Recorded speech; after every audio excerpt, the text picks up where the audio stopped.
ಎಲ್ಲಿ ಹೋದೆ ಬೈರ್ತಿ ಬಸಣ್ಣ. ಕರ್ನಾಟಕ ಪೊಲೀಸರ ಕಣ್ಣನ್ನು ತಪ್ಪಿಸಿ ನಮ್ಮ ಬಸಣ್ಣ ಎಲ್ಲಿ ಹೋದೆ ಅಣ್ಣ ಅಂತ. ಸಾಮಾನ್ಯ ಜನರಿಗೆ ಕೇಸ್ ಆದರೆ ಹಿಂಸೆ ಕೊಡುವಂಥ ಕಳ್ಳರ ರೀತಿ ಮತ್ತು ದರೋಡೆಕೋರ ರೀತಿ ನೋಡುವಂಥ ಪೊಲೀಸ್ನವರು ನಮ್ಮ ಪೊಲೀಸರಿಗೆ ಗೊತ್ತಿದೆ ಬಸಣ್ಣ ಬೈತಿ ಬಸವರಾಜಣ್ಣ ಎಲ್ಲಿದ್ದಾರೆ ಅಂತ. ನಮಸ್ಕಾರ ಕರ್ನಾಟಕ. ಯಾವತ್ತಾದರೂ ನೀವು ತಪ್ಪು ಮಾಡಿ ಪೊಲೀಸವ್ರ ಕೈಗೆ ಸಿಕ್ಕಾಕೊಂಡ್ರೆ ನಿಮ್ಮ ಜೊತೆ ಪೊಲೀಸ್ ಆಗಿರ್ಬೋದು, ಪೊಲೀಸ್ ಇಲಾಖೆ ಆಗಿರ್ಬೋದು, ಈ ದೇಶದ ಕಾನೂನು ಆಗಿರ್ಬೋದು, ಯಾವ ರೀತಿ ನಡ್ಕೊಳ್ತಾರೆ ಅಂತಂದರೆ ಪೊಲೀಸರ ರಂಪಾಟವನ್ನು ಅನುಭವಿಸಿರೋರಿಗೆ ಅದು ಗೊತ್ತು.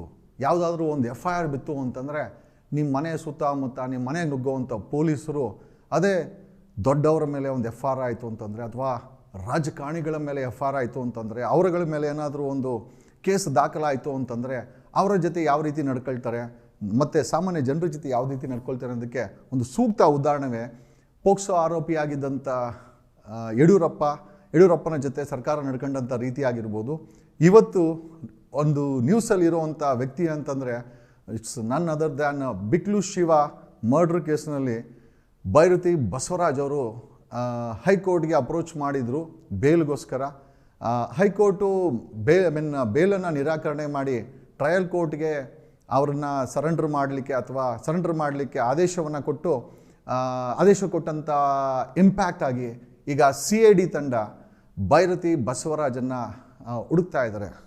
ಪ್ರಶ್ನೆ ಏನಪ್ಪ ಅಂತಂದರೆ, ಎಲ್ಲಿ ಹೋದೆ ಬೈರತಿ ಬಸಣ್ಣ ನೀ ಎಲ್ಲಿ ಹೋದೆ? ನಮ್ಮ ಪ್ರಶ್ನೆ ಏನಪ್ಪ ಅಂತಂದರೆ, 1.25 ಲಕ್ಷ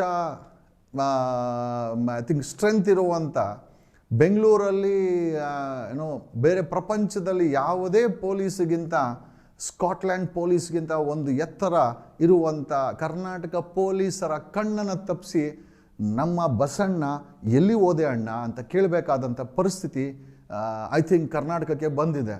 ಸಾಮಾನ್ಯ ಜನರ ಮನೆಗೆ ನುಗ್ಗುವಂಥ ಪೊಲೀಸರು, ಸಾಮಾನ್ಯ ಜನರ ಕತ್ತನ ಪಟ್ಟಿಗೆ ಕೈ ಹಾಕುವಂಥ ಪೊಲೀಸರು, ಕರ್ನಾಟಕ ಪೊಲೀಸರು ಸಾಮಾನ್ಯ ಜನರಿಗೆ ಕೇಸ್ ಆದರೆ ಹಿಂಸೆ ಕೊಡುವಂಥ ಕಳ್ಳರ ರೀತಿ ಮತ್ತು ದರೋಡೆಕೋರ ರೀತಿ ನೋಡುವಂಥ ಪೊಲೀಸ್ನವರು ಅದೇ ಬಿಕ್ಲು ಶಿವ ಮರ್ಡರ್ ಕೇಸಲ್ಲಿ ಬೈರತಿ ಬಸವರಾಜರನ್ನು ಒಂದು ರೀತಿಯಲ್ಲಿ ಪ್ರೊಟೆಕ್ಟ್ ಮಾಡ್ತಾ ಇದ್ದಾರೆ ಅನ್ನೋ ಒಂದು ಮಾಹಿತಿ ಸಹ ಕೇಳಿ ಬರ್ತಾ ಇದೆ. ಅದಕ್ಕೆ ಕೋಟಿ ಪೊಲೀಸ್ ಇಲಾಖೆಗೆ ಚಂದ ಸಹ ವಸೂಲಿ ಆಗಿದೆ ಅನ್ನೋ ಒಂದು ಮಾಹಿತಿ ಕೂಡ ಸಿಗ್ತಾ ಇದೆ.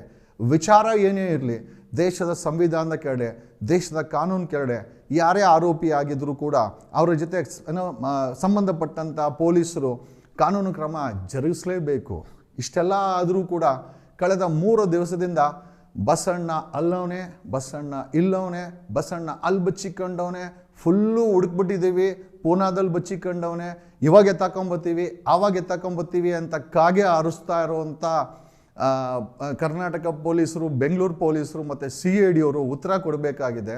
ಕಾನೂನು ಅನ್ನೋದು ಬರೀ ಸಾಮಾನ್ಯ ಜನರಿಗೆ ಹಿಂಸೆ ಕೊಡೋಕ್ಕೆ ಮಾತ್ರನಾ, ಅಥವಾ ನಿಜವಾಗ್ಲೂ ಒಂದು ಸಮಯದಲ್ಲಿ ನಮ್ಮ ದೇಶದಲ್ಲಿ ಮಾಜಿ ಪ್ರಧಾನಿಗಳಾದಂಥ ಇಂದಿರಾ ಗಾಂಧೀಜಿಯವರನ್ನು ಕಟಕಟೆಯಲ್ಲಿ ನಿಲ್ಲಿಸಂಥ ಇದೇ ಕಾನೂನು ಇವತ್ತು VIP ಪೊಲೀಸರಂದರೆ ಭಯ ಇಲ್ಲ. ಯಾಕೆ ಅಂತಂದರೆ ಯಾವುದೇ VIP ಆಗಲಿ ಕಾಂಚಾಣಂ ಪಾಪನಾಶನಂ ಅಂತ ಹೇಳ್ತಾ, ನೀವು ಕಾಂಚಾಣ ಬಿಚ್ಚಿದ್ರೆ ಪೊಲೀಸವರು ನಿಮ್ಮನ್ನು ಟಚ್ಚೂ ಮಾಡಲ್ಲ, ನಿಮಗೆ ಪ್ರೊಟೆಕ್ಷನ್ನು ಕೊಡ್ತಾರೆ, ನಿಮ್ಗೆ ಅವರೇ ಹೇಳ್ಕೊಡ್ತಾರೆ ಹೇಗೆ ಬಿಚ್ಚಿಟ್ಕೊಳ್ಬೇಕು ಅನ್ನೋದನ್ನು ಅಂತ ಹೇಳುತ್ತಾ ಐ ಥಿಂಕ್ ಬಿಕ್ಲು ಶಿವ ಮರ್ಡರ್ ಕೇಸಲ್ಲಿ ಬಸಣ್ಣ ನೀ ಎಲ್ಲಿ ಹೋದೆ ಅಣ್ಣ ಅನ್ನೋ ಪ್ರಶ್ನೆಯನ್ನು ಕರ್ನಾಟಕದ ಪೊಲೀಸರಿಗೆ ಪದೇ ಕೇಳಬೇಕಾದಂಥ ಪರಿಸ್ಥಿತಿ ಅಂತ ಹೇಳುತ್ತಾ, ಒಂದು ಸಮಯದಲ್ಲಿ ಬಾಂಬೆ ಬಾಯ್ಸ್ 16 ಜನ ಐ ಥಿಂಕ್ ಕಾಂಗ್ರೆಸ್ ಮತ್ತು JDS 2019 ಸರ್ಕಾರ ಮಾಡಿದಾಗ ಇದೇ ಓಡಿ ವಿಧಾನಸೌಧಕ್ಕೆ ಕೊನೆ ಮೂಮೆಂಟಲ್ಲಿ ಓಡಿ ಬಂದಂಥ ಇದೇ ಬಸಣ್ಣ ಇವತ್ತು ಪೊಲೀಸರಿಂದ ತಪ್ಪಿಸ್ಕೊಳಕ್ಕೆ, ಅರೆಸ್ಟಿಂದ ತಪ್ಪಿಸ್ಕೊಳಕ್ಕೆ, ಪರಪ್ರಜ್ಞಾರದ ರೂಮನ್ನು ತಪ್ಪಿಸ್ಕೊಳಕ್ಕೆ ಹೋಗಿರೋದು ಅಷ್ಟೇ ವಿಪರ್ಯಾಸ ಅಂತ ಹೇಳುತ್ತಾ, ಬಟ್ ಒಂದಂತೂ ನಿಜ, ನಮ್ಮ ಪೊಲೀಸರು ಅಷ್ಟು ಕೀಳು ಮಟ್ಟದ ವ್ಯವಸ್ಥೆಯನ್ನಂತೂ ಹೊಂದಿಲ್ಲ. ನಮ್ಮ ಪೊಲೀಸರಿಗೆ ಮಾಹಿತಿ ಇದೆ, ನಮ್ಮ ಪೊಲೀಸರಿಗೆ ಗೊತ್ತಿದೆ ಬಸಣ್ಣ ಬೈತಿ ಬಸವರಾಜಣ್ಣ ಎಲ್ಲಿದ್ದಾರೆ ಅಂತ. ಆದರೂ ಹುಡುಕಲು ಹಿಂದೇಟು ಆಗ್ತಾ ಇರುವಂಥ ಪೊಲೀಸರಿಗೆ ಕರ್ನಾಟಕದ 7 ಕೋಟಿ ಕನ್ನಡಿಗರು ಕೇಳ್ತಾ ಇರುವಂಥ ಒಂದೇ ಒಂದು ಪ್ರಶ್ನೆ ಏನಂತಂದರೆ, ಯಾವಾಗ ಹಿಡ್ಕೊಂಬರ್ತೀರಾ ನಮ್ಮ ಬಸಣ್ಣನ ಅಂತ ಕೇಳುತ್ತಾ ಈ ಒಂದು ನಮ್ಮ ನ್ಯೂಸ್ ಚಾನೆಲ್ ನಾವು ಸ್ಪೆಷಲ್ ಪ್ರೋಗ್ರಾಮನ್ನು ಮುಕ್ತಾಯ ಮಾಡ್ತಾ ಇದ್ದೀವಿ. ಮತ್ತೆ ನೋಡೋಣ, ಬಸವರಾಜಣ್ಣನ ಹಿಡ್ಕೊಂಡ್ಬರ್ತಾರೆ ಅಂತ ಹೇಳುತ್ತಾ ಈ ಒಂದು ಕಾರ್ಯಕ್ರಮವನ್ನು ಮುಗಿಸ್ತಾ ಇದ್ದೀನಿ. ಧನ್ಯವಾದಗಳು.